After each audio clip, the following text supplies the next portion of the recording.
بسم اللہ الرحمن الرحیم۔ السلام علیکم۔ ایک مرتبہ کہیں دو میاں بیوی رہتے تھے، صدق و محبت اور دوستی کے رشتوں میں جڑے ہوئے، مگر طبیعتوں کے لحاظ سے ایک دوسرے سے قطعی مختلف۔ خاوند نہایت پرسکون اور کسی بھی حالت میں غصہ نہ کھانے والا، تو بیوی نہایت ہی تیز ترار اور معمولی بات پر غصے سے بھڑک اٹھنے والی۔ ایک بار دونوں میاں بیوی ایک بحری سفر پر نکل کھڑے ہوئے۔ جہاز کئی دن تک تو سمندر میں پرسکون طریقے سے چلتا رہا، مگر ایک دن اسے طوفانوں نے آ گھیرا۔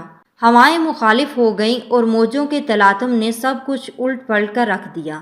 طوفان سے سمندری پانی جہاز کے اندر تک بھر گیا۔ جہاز پر موجود مسافروں کے چہروں پر تو پریشانی تھی ہی، جہاز کا کپتان بھی اپنی پریشانی نہ چھپا سکا۔ اس نے مسافروں سے صاف صاف کہہ دیا کہ موجودہ حالات میں تو اللہ کی طرف سے کوئی معجزہ ہی جہاز کو اس طوفان سے بچا سکتا ہے۔ کپتان کے اس بیان سے مسافروں کے دلوں میں بچنے کی رہتی سہتی امیدیں بھی دم توڑ گئیں۔ موت کو قریب پا کر مسافروں نے خوف سے چیخنا اور چلانا شروع کر دیا۔ اس آدمی کی بیوی پر تو جنونی کیفیت طاری ہو گئی۔ اسے تو کچھ بھی نہیں سوجھ رہا تھا کہ کیا کرے۔ بھاگتے ہوئے اپنے خاوند کے پاس پہنچی کہ شاید مصیبت کی اس گھڑی میں فرار و نجات کے لیے وہ کوئی بہتر حل جانتا ہو۔ یہ دیکھ کر تو اسے اور بھی طیش آ گیا کہ گرد و نواح میں مسافروں کے آہ پکار سے مچی قیامت سے بے تعلق اس کا خاوند حسب سابق پرسکون طریقے سے بیٹھا ہوا ہے۔ بیوی نے جھلا کر خاوند کے گریبان میں ہاتھ ڈالا اور اسے جھنجھوڑ ڈالا اور چیختے ہوئے بولی کہ تم کیسے بے حس انسان ہو۔ اچانک خاوند کی آنکھوں میں سکون کی جگہ غصے کے آثار دکھائی دیے اور اس نے اپنی جیب سے ایک خنجر نکال کر بیوی کے سینے پر ٹکا دیا۔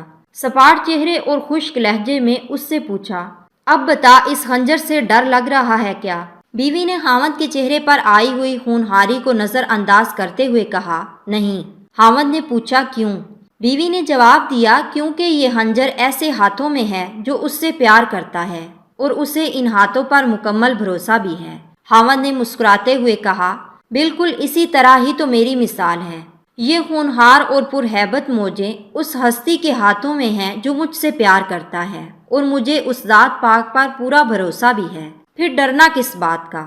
اگر وہ ذات پاک ان سب موجوں اور طوفانی ہواؤں پر مکمل قابو رکھنے والی ہے تو دوسری طرف ہماری موت زندگی کا اختیار بھی اس کے قبضے میں ہے۔ موت کا وقت مقرر ہے۔ اگر زندگی ہوگی تو وہ ہمیں اس طوفان سے بھی نکال دے گا۔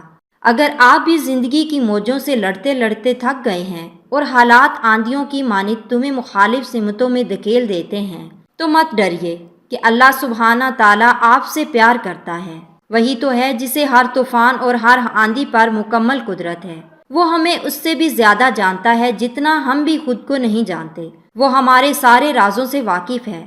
اگر اپنے رب سے پیار ہے تو اس پر پورا بھروسہ کیجیے اور اپنے سارے معاملات اس پر چھوڑ دیجیے۔